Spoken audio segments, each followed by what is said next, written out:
Pero bago po mangyari ang mga ganyang klaseng usapan, ulitin lang po natin ha mga kababayan, baka naman pwede mag-subscribe na po kayo kasi sa mga nanonood, 52% hindi nakasubscribe.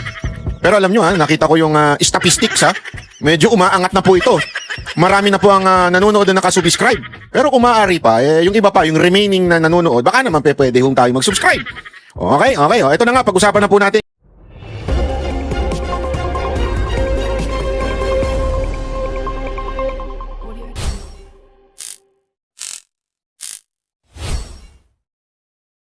Mas nako po, pahiyang-pahiya ho yung witness ngayon at talaga namang napaamin. Nayari siya doon mga kababayan. Umamin ho siya, umamin. Nako, yari ito. Pag-usapan natin yan ha, kasi malupit po yung nangyari na impeachment kahapon. Talagang doon, gibang-giba yung kanilang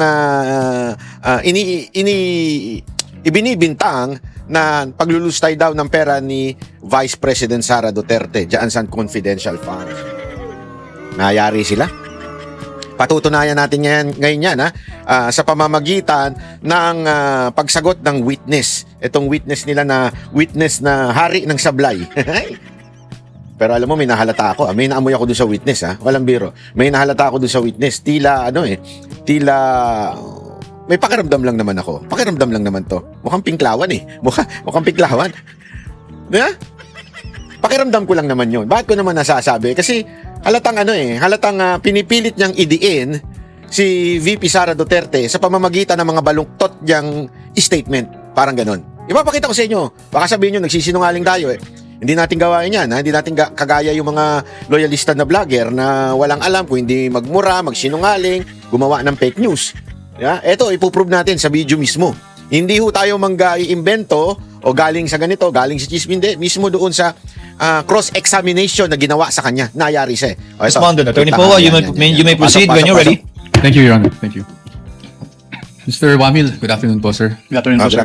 Sa pagkaalala ko po, nabanggit niyo po that you were formerly with ICFAO as a state auditor. Tama po ba? Yes, sir. Pinklawan to. Tinan mo itsura. Hindi. Wag ganun ba? Sama mo naman. And you are a certified public accountant. Tama po ba? Yes, sir. You're also a lawyer, correct? Yes, sir. You passed the bar in 2022. 2023 po. 2023. Okay, I stand corrected. Alam mo yung mga ganyan tanong ng mga abogado, parang yung tanong kay Matibag di ba? Are you a lawyer? Proud, 29 years. Ito, ganun din You're a accountant? Are you a lawyer? Proud. Pero mamaya tingnan nyo kung paano sisemplang yan And Mr. Wamil, you also testified yesterday during your direct examination that you were part of the team that audited the OVP and DepEd confidential funds. Is that correct? Hindi po team kasi ako lang po yung nag-evaluate ng documents. Nako. Ikaw mismo, basically nag-evaluate ng documents. Tama po ba? Yes, po. Yari Okay, ka just doon, so maintindihan lang namin how ICFAO conducts its audit. Yung mga auditors po ba, do they go to the field and observe itong mga confidential operations in person or? Since what we do po is compliance audit, we base our audit on the documents being submitted to the ICFAO. Okay. And do you get special training as auditors pagdating sa how confidential or intelligence operations? Grabe yung tanong na yun Yun ang tanong na mabigat at malalim. Bakit ko nasabing mabigat at malalim yung tanong na yun? Kasi always remember, simulan natin. Ano ba yung akusasyon kay VP Sara Duterte? Ano? Hindi naman po kung meron siyang confidential fund. Hindi ho yun. Walang masama sa confidential fund. Walang masama kung tumanggap ka ng confidential fund. At wala ring masama doon sa inaakusan nila na nagamit ng 11 days. Walang masama. Okay. Ano ang masama? Yung kunin mo yon at ibulsa mo. Yun ay pagnanakaw. Yun ay korupsyon. Okay? So, yan ang dapat obligasyon ng prosecution na patunayan sa impeachment court na ninakaw o binulsa ni VP Sara Duterte yung confidential funds. Yun yung ginagamit nilang word is yung nilustay ni VP Sara Duterte. Yan ang goal ng prosecution. At yan ang dahilan kung bakit sila magpipresent ng kanilang witness. Yung nilusta yung pera o binulsa ni VP Sara Duterte o siya ang nakinabang doon sa confidential funds. O yan ang dapat patunayan. Pero dito pa lang, malinaw na po na ini-establish ni POA kung sino ba itong tao na ito. CPA, lawyer, dating nasa ICFAO, at siya ang nag-evaluate ng documents. Ano ang trabaho nito? hindi niya nakita ang actual operation. Hindi siya sumama sa field. Hindi niya nakita kung sino yung informant o kung ano man yung mission. Wala siyang alam doon. Bakit? Again, the witness is a CPA, a lawyer, dating nasa ICF-AO, at siya lang ay nag-e-evaluate ng document. Ang nakita niya ay dokumento at ang trabaho niya ay tignan kung compliant yung dokumentong ipinasa. Parang ganito yan. Parang traffic enforcer na hiningi yung iyong lisensya. Hiningi yung ORCR mo. Pero hindi niya ibig sabihin, nakita niya yung biyahe mo mula simula hanggang dulo. So ano ibig ko lamang sabihin? Sa madaling salita, hindi ka pwedeng sabihin na violator by only presenting your ORCR o di kaya yung iyong lisensya. The traffic enforcer should be on that incident or accident or nakita niya mismo yung violation sa traffic. It is not enough na makita niya yung ORCR mo o di kaya yung lisensya mo. Yes, pwede niyang sabihin, there is something wrong with your license or there's something wrong with your ORCR. Pero yung mismong ibinibintang sa'yo na nakabangga ka, ay hindi mo makikita yun doon sa dokumento. Anong ibig sabihin nun, mga kababayan? Simpleng-simple lang. Sa pamamagitan ng dokumento na yun, hindi mo pwedeng sabihin na ibinulsa yung pera ng confidential funds. Hindi mo madedetermine yan. Bakit? Mamaya, ipapaliwanag pa natin. Ituloy natin ang cross-examination ng abogadong napakatikas. Conducted. We base po our observations on the provisions naman po ng Joint Circular 2015-01. Okay, so basically what you're saying is you base your audit on the documents submitted to you, DepEd or OVP, but by any other government agency. Ganyan sa ICFAO. Based on the documents if they are compliant with the requirements of the Joint Circular 2015-01. Correct. Paulit-ulit yan, ha? Paulit-ulit yan, tatanda yan. Tandaan nyo yan. Kung compliant ba? Yan lang paulit-ulit na sinasabi. Kung compliant ba yung isinagbit sa kanila. Okay? Pero wala siyang sinabi kung ginamit o binulsa na yun dapat ang pinatutunayan ng prosekusyon. Thank you. So, pagdating po dun sa mga dokumento na natatanggap nyo from OVP and DepEd, binabasa nyo po to isa-isa, no? Lahat ng attachments? Hindi po ako yung nag-receive noon. Meron po kaming receiving staff po. Pero kayo po, in your evaluation, do you go through the documents one by one? Yes po. I evaluate po if they are compliant with the requirements of the Joint Circular. Okay. Now, when you evaluated these documents, nakita nyo po ba doon kung sino ang nag-approve ng grant ng confidential funds for OVP for the fourth quarter of 2022?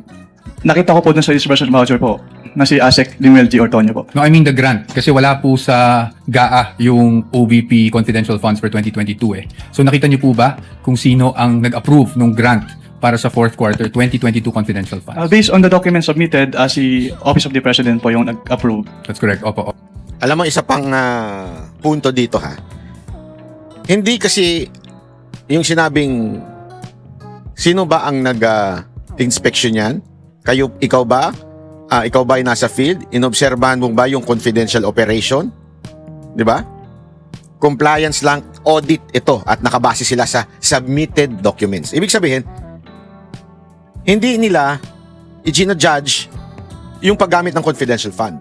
Nakabase lang sila doon sa ibinibigay sa kanila. Di ba?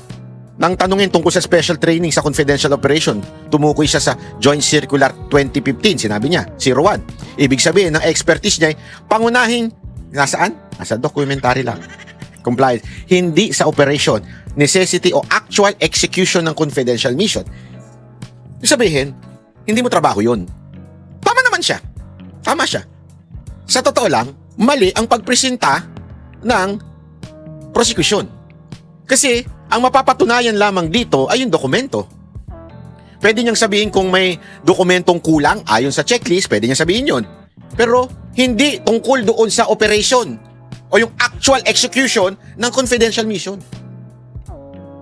Yung mismong actual ng paggamit ng pera, kasi remember, confidential to. Ibig sabihin, may mga hinahire, may mga binabayaran, hindi niya nilalinya yon. Ang linya lang nila, nung tinanong siya, ay tignan yung dokumento na sinagmit ng kung ano man yung ahensya na yon. This particular agency is the OVP and the DepEd. So, titingnan lang nila yon, evaluate lang nila. That's their job. Pero, again, balik tayo dun sa analogy na kinuha ng traffic enforcer yung lisensya mo at kinuha yung ORCR mo. Kahit may nakitang mali, kunwari lang, expired yung ORCR. Hindi ganun dito, ha? Pero kunwari lang, expired yung ORCR mo. Di ba? Oy, expired yung ORCR mo. Therefore, ikaw yung naka-aksidente dun sa, kunwari, nasa Makati traffic enforcer. Ikaw yung, may kasalanan dun, nakasagasa dun sa BGC. Kasi, yung tumatawid, di ka tumigil. Gawain dun na tumitigil pag may pedestrian lane. So, nahuli ka ngayon sa Makati kasi tinimbre ng mga taga-Taguig. Sabi, oy, merong tumatakbo dyan. Nung pinara ka, nakita ngayon, oy, expired yung ORCR mo. O bakit ang pangit mo dito sa lisensya? Malungkot ka. Ayan. Ikaw siguro yung nakasagasa sa Taguig. Okay, pag tinanong ngayon, i-complain mo ngayon sa husgado. Tatanong sa'yo ng husgado, nandun ka ba? Wala po. Pero may problema sa ORCR niya ito, ang pangit niya sa lisensya niya. Yung ORCR niya expired. Siya yung nakasagasa doon sa Taguig. Di ba? Ang ibig ko sabihin, ganyan din yung ginagawa ngayon Okay, merong mga dokumento na pinapasa, merong incomplete kasi meron silang unang sinagbit na incomplete daw. So mamaya papatunayan at maapapaamin itong si COA na sinasabi niyang hindi pa naman conclusive, pero sinasabi niya dito, simpleng-simple lang, na kami po, nakadepende lang kami sa dokumento. Hindi po kami nagpupunta sa field. Sa totoo lang, palpak talaga dito yung prosecution. Bakit? Ang papatunayan ng prosecution, yung perang kinuha, yung confidential funds, yung winidraw, ay ibinulsa ni VP Sara Duterte. Yun pa nga lang ibinulsa ng kaopisina ni VP Sara Duterte, hindi mo mapatunayan Paano mo pa nasabi na yung perang winidraw, hindi ni VP Sara Duterte, ay mismong napunta sa bulsa niya at ginamit niya? Naintindihan niyo ibig sabihin? Yun yung dapat patunayan Winidraw, kinuha mo yung confidential funds at ibinulsa mo. Yun ang dapat patunayan. Hindi Ang pinapatunayan niya dito, nagkaroon lang ng konting problema doon sa dokumento. May conclusion na ba? Di ba? Nag-comply naman yung OVP. May conclusion na ba? Hindi, wala pa. Pero yung unang submission, may problema. Nagigets ninyo yung logic? Kaya palpak to Palpak sobra ito. Office of the President. Pagdating naman po sa OVP 2023. Tapos itong second point niya na, sino ba ang pumirma nito? Saan ba nanggaling ito? Importante rin kasi malaman yun Ibig sabihin, this amount na ibinigay sa OVP, remember, there is no illegal doon sa gawain ganun. Bakit? Remember, hindi ito katulad ng ghost flood control na nag-allocation, tapos nag-withdraw, ginawang pera at ibinigay sa congressman o sa opisina ng congressman. Doon, may illegal na. Dito, hindi ganon. Ito po ay talagang budget na binalagkas mula sa DBM, executive, mula sa presidente, pinag-usapan ng Congress, which is Camara and the Senate, pinag-uusapan, at ibinigay sa Office of the Vice President. Tandaan niyo yan, hindi ho ito illegal. So, anong pinatutunayan dito? Binigyan kayo ng confidential funds. Yung confidential fund nyo, ang laki-laki, 500 million o 150, whatsoever the amount is. But the point is, wala namang illegal dun. Kaya nga, this is just a propaganda. Propaganda na, wow, ang laki ng confidential funds, wow. Hindi nila maintindihan, bakit? Office of the President din naman may 500, hindi nga 4 billion, mahigit, ang confidential funds. So, hindi illegal. Hindi. Ay, ito. Pinapatunayan lang na merong ibinigay at nagsubmit ng unang report ang OVP at medyo may kulang, so nagsubmit sila uli ng bago. Yun lang ang napatunayan. Hindi napapatunayan na kumikbak si VP Sara Duterte na para ika-impeach niya. Confidential funds. Yun po ay nasa General Appropriations Act. Do you confirm that? Yes po. And pagdating naman po sa DepEd 2023 confidential funds, nasa General Appropriations Act din po. Tama po ba? Yes po. And as a lawyer, you would know that the GAA is enacted by Congress. Tama po ba? That's right po. Now, yesterday, naalala ko po, natanong kayo doon sa time nyo sa ICFAO kung ilang vice president ang na-audit nyo pagdating sa confidential. ICFAO. ICFAO. Kailan daw siya nagsimula? Take note of the date, ha? Funds. Alala niyo po yun? Yes po, sir. At ang sagot niyo po ay isa lang, si Vice President Sara Duterte, the respondent in this case. Tama po ba? Yes po. Tapos Since I ano- assumed in ICFAO in Since- 2014. Oh, ayan, no? Since, ano sabi niya? Siya mismo nagsabi, ha? Hindi lang kasi na-emphasize ni attorney. Pero since 2014, ICFAO na siya. Membro na siya ng ICFAO, She 2014. assumed in September 2014? September Yes po, sir. 2014. Tama po. Nandun na siya sa ICFAO. Yung nag-audit, okay? Ng Office of the Vice President, nandun na siya. 2014. September. Take note, ha? September. At ang sinasabi niya, only the Office of Vice President Sara Duterte ang merong confidential funds since he assumed the office on September 2014. And you were asked, bakit si Vice President lang? Naalala niyo yung tanong na yun? Yes po. At ang sagot niyo po, kasi since you assumed siya lang po ang Vice President na nagkaroon ng appropriations for confidential funds. Tama po ba? Yes po. Since September 2014 po na nag-assume ako. Alina, ha? Since nag-assume siya ng September 2014, si Vice President lang Sara Duterte ang may confidential funds. September 2014. Po. Now, I'm showing you a document. Naku, If I may yari ka approach the ngayon. witness, Your Honor. Counsel may approach. Tagilid ka ngayong atabs. I am showing you a document Assisting counsel from the prosecutors may also Oh, yes. approach should they so desire. I'm showing you a document, and this document is from the Department of Budget and Management, entitled Special Allotment Release Order, dated. Medyo malabo lang po yung document, no? December 22, 2014. Makita niyo po yan? At ang purpose po is to cover confidential activities for fiscal year 2014. You see that? Yes, sir. And nung December 22, 2014, nasa ICFAO na po kayo. Tama po ba? Anong period po yun, sir? Sumagot ka, ang tanong lang, mula noong September 2014, nandun ka na ba? Yes or no? We have a clear here po. Date of issue, December 22, 2014. Yes po. Nasa ikaw na po. Tama po ba? Mm. At So nasa ICFAO ka na, pero hindi mo alam na meron pa palang ibang may confidential funds. Ano ka, tanga bobo? Makmili ka. hindi po si Vice President Sara Duterte ang Vice President ng mga panahon na yun. Tama po ba?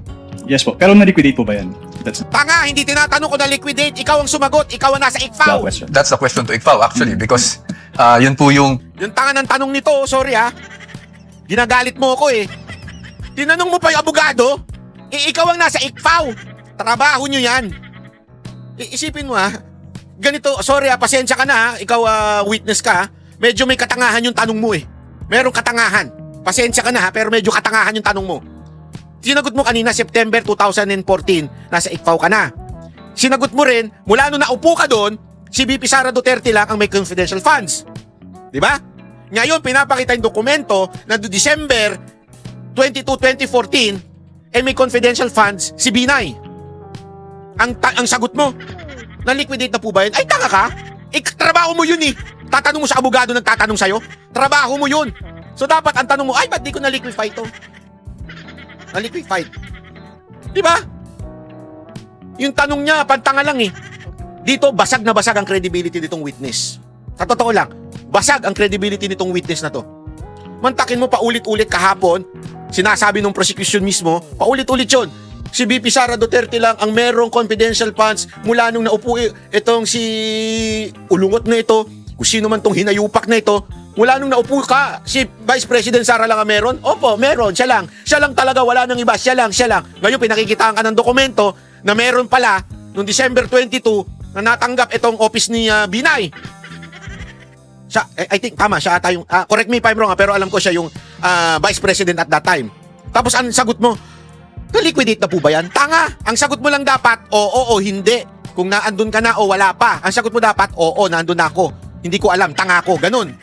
Hindi, ang sagot mo pa balang eh. Na-liquify na po ba yan? Na-check na po ba yan? Tabi, trabaho mo yan, tanga ka pala eh. Hindi mo alam. Oh, diyan pa lang, basag na, finish na. Dapat umuwi ka na kanina pa. Sinayang mo yung oras ng impeachment court. Sinayang mo talaga eh. Kasi dalawa lang yan. Dalawa lang yan. Mamaya i-explain ko sa inyo bakit hindi niya alam. Explain ko sa inyo bakit hindi niya alam na mayroong confidential funds. Kasi siya mismo nagsabi, September pa lang nandun na ako, pinagyayabang niya pa. September 2014, andun na ako. Walang ibang Vice President, kung hindi si Vice President Sara Duterte lang ang may confidential pa. Naandun na ako eh. Diba? Yung mga magulang, di ba, pensa ganyan eh. Papunta ka pa lang, nakatulog na, nakabalik na ako. Matagal na ako sa buhay na to, kaya makinig ka.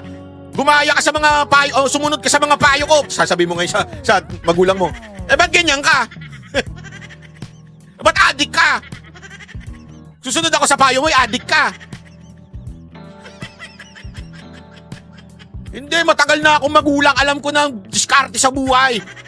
Matagal na akong ano. O, di ba? O, ba't hanggang ngayon, pokpok ka pa rin? Ayun. Di ba? O, mga ganyan, sobrang yayabang anak ng wewe.